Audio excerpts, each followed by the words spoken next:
The Pentagon now says more than 100 service members suffered traumatic brain injuries in last month's attack on the Al Assad air base in Iraq. A week after the attack, the Defense Department reported 11 troops had suffered brain injuries. That figure was revised to 50 by the end of the month. And last week, the number more than doubled to 109. Officials say those rising numbers were a result of a, quote, abundance of caution.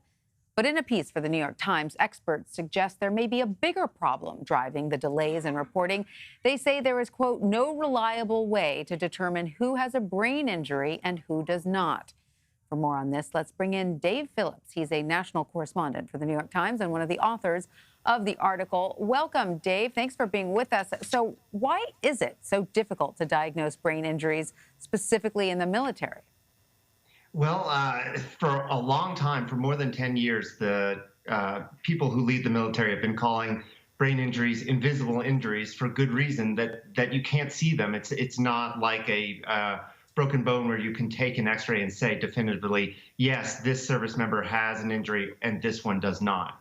And so that's led to them trying to find alternative ways to try and diagnose. And for the most part, that's by asking the patient questions. Did you get hit on the head? Did you see stars? Did you pass out? For how long? Do you now have a headache? Do you have trouble concentrating? Are you irritable? And there's a number of problems with that. One of them is that people can lie, both to get out of work and to stay at work. And another one is that even people who are trying to be completely honest may not answer the questions right. So complicated. And Dave, apparently more than 350,000 brain injuries have been reported in the U.S. military since 2001. So clearly this is... that's right. And that's to say the least. There may be many more. So what the military wanted to do is find a definitive way to diagnose this. Something that would be like an x-ray so that they could definitely say, yes, this person's injured. Because the last thing they want to do is try and shortchange anyone. And starting about 2010, they poured hundreds of millions of dollars into finding that silver bullet.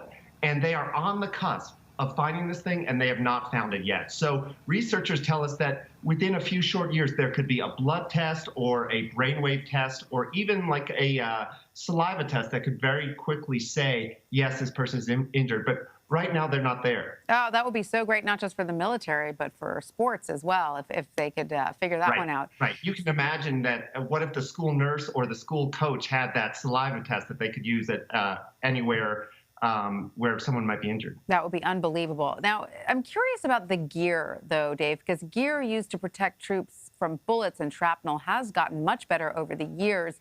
So why are we still seeing such a large number of brain injuries? Well, one of the things is that people who are no longer getting taken out by bullets because they're now behind armor are still getting hit by blast waves. So you may have a young service member who's repeatedly exposed to one blast after another. That happened a lot in Iraq and Afghanistan, and yet they're walking around, they seem fine, and there's no good way to assess how injured they are. And a similar thing, it sounds like, happened at Al Assad Air Base. You know, people were in bunkers. They were protected from flying debris, but they were not protected from that shockwave from the missiles that were coming in. Right, and they probably didn't have their gear on either. Isn't that right?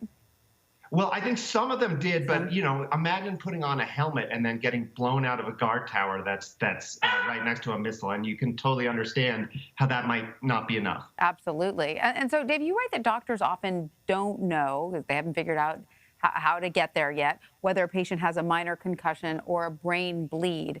So what do the treatment options then look like for service members who need help today? So if you are in a hospital type of setting, they can give you a CT scan and find out if you have a brain bleed. The problem is there's all sorts of very serious brain injuries that don't get to that level. And there's all sorts of people serving in the military that are nowhere near a hospital with a CT scanner. So you have these medics in the field who are trying to sort out, okay, who needs to be taken off of duty and maybe flown in the case of Al Assad, they flew dozens of people to Germany. who needs to have that happen and who maybe just needs a day's rest. And that's where the problem comes in, because you have fairly young medical personnel sometimes making these decisions, and there's a heck of a lot of reason for them to say, you know what, you're fine, Right. walk it off. And that may be true, or there could be something very serious going on, and they may not know. And if something is serious, what kind of long-term effects can these injuries have? Oh, boy, like a broken bone, there are so many different outcomes. The brain is the most complex organ in the body. And so if different parts of it are injured in different ways, it can affect all sorts of things. It can alter your personality. It can affect your mood or your memory. It can affect your motor function. Now, there are medication and rehabilitative therapies that you can do, but first you have to identify. All right. Well, Dave Phillips of the New York Times, thank you so much for joining us. We really appreciate it. Thank you so much.